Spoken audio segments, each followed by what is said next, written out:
ये मल्टीस्पान का SPP है, मॉडल नंबर है VPR3P।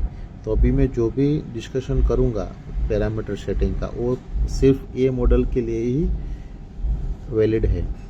तो इधर सेट बटन है, सेट बटन से अंदर मेनू में जाएंगे, सेट बटन दबा के रखो। ये दबा के रखने के बाद छोड़ो, PAS लिखाएगा, फिर से एक बार सेट बटन दबाओ। सबसे पहले 37 करो,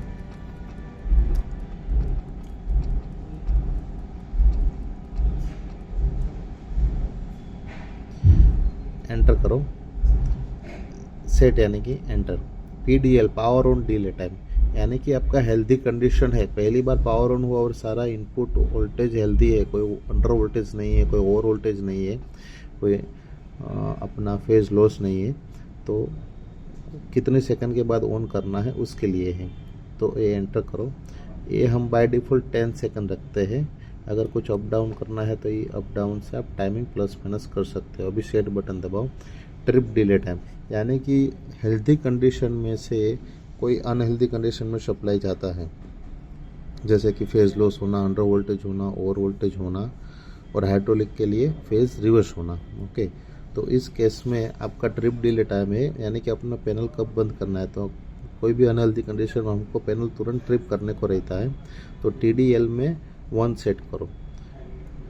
ये रीसेट मोड है, यानी कि जब भी अनहेल्दी में से फिर से हेल्दी कंडीशन आती है तो उस केस में आपको मैन्युअली रीसेट करना है कि ऑटोमेटिक रीसेट करना है। तो हमारे एलिवेटर एप्लीकेशन में ऑटो रीसेट होता है। तो ये सेट बटन दबा दो और इधर ऑटो सेट कर दो। इधर पहले बाय डिफ़ॉल्ट ऐसा मैनुअल होगा, ये फिर से ऑटो कर दो और एंटर कर दो। अभी अपना आएगा रिकवरी टाइम, यानी कि एक बार हेल्दी में से अनहेल्दी हुआ, बाद में अगर फिर से हेल्दी हुआ तो कितने टाइम के बाद फिर से पैनल ऑन करना है। तो उसके लिए 5 है, उसमें 10 सेकंड सेट कर दो। अभी ये पावर रिले फॉल्ट मोड है, यानी कि जो फॉल्ट मोड है वो सेव करने के लिए है, तो बाय डिफ़ॉल्ट उसमें ऑफ ही रखना है। उसके बाद पावर फॉल्ट मेमोरी है, पावर फॉल्ट मेमोरी में भी हमको उसको रिकॉग्नाइज नहीं करना है, रीसेट हो गया तो बाद में रीसेट कर देना है, तो उसमें भी नो करना है।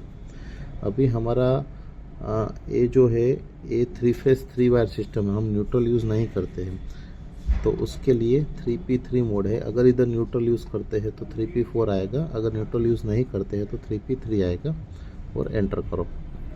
एक सेटिंग पूरा हुआ। अभी हमारा अंडर वोल्टेज और वोल्टेज का सेटिंग है, तो फिर से सेट बटन दबा के रखो, ये छोड़ा, बाद में इधर सेट बटन दबाए एक बार, इधर 73 करो, 73 करके एंटर करो। ओवर वोल्टेज OU1, AU है OU1, ओवर वोल्टेज कितना सेट करना है, 480, 470, जो भी सेट करना है वो रेंज इधर सेट करके आप एंटर करो। जैसे कि हमारे केस में 470 सेट करना है, तो 470 सेट करके एंटर करो। UU1 यानी कि अंडर वोल्टेज, इधर एंटर करो। अंडर वोल्टेज हमारे केस में हम 380 सेट करते थे, 380 करो। अगर अप डाउन सेट करना है तो ये अप डाउन सेट करके अपना, जैसे कि 375 करना है तो 375 करके एंटर कर दो। OF1 और फ्रीक्वेंसी है, जो कि हमारा अभी एलिवेटर एप्लीकेशन में उसका यूज़ नहीं है, अंडर फ्रीक्वेंसी का भी यूज़ नहीं है। AS1 एसिमेट्रिकल वोल्टेज, एसिमेट्रिकल में बाय डिफ़ॉल्ट 20 रखना है। और फेस टू फेस कितना वोल्टेज डिफरेंट है, कितना परसेंटेज का डिफरेंट है तो ट्रिप करना है, उसका सेटिंग है, उसमें आप 20 रखो। बाद में PS, तो PS अपना फेज, सॉरी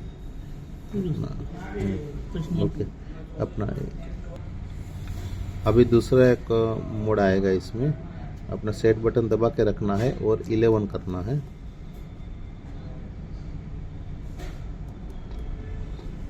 एंटर करो। और वोल्टेज प्रोटेक्शन चाहिए कि नहीं चाहिए, हमें चाहिए, इसीलिए इनेबल रखा है।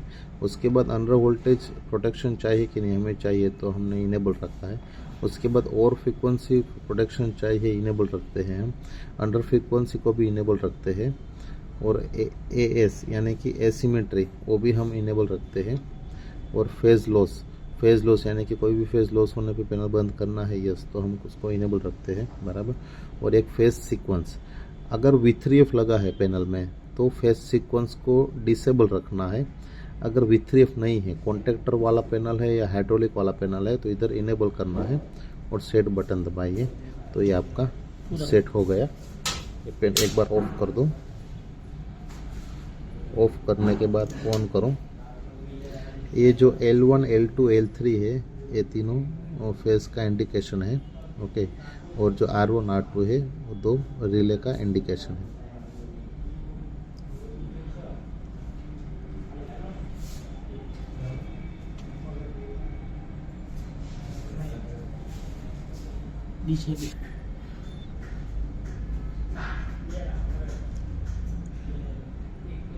ये L1, L2 चालू है और अभी जो वोल्टेज दिखा रहा है यानी कि लाइन 1, लाइन 2, वो दोनों के बीच 425 वोल्टेज है, ऐसा दिखा रहा है।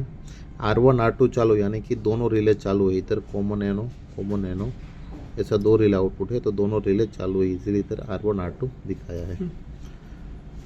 अभी आप डाउन करेंगे तो आपको ये फ्रीक्वेंसी दिखेगा L1, L3 यानी कि R और B दोनों के बीच का फेज वोल्टेज दिखेगा। ये Y और B का बीच फेज वोल्टेज दिखेगा। ये R और Y के बीच फेज वोल्टेज दिख रहा है आपको।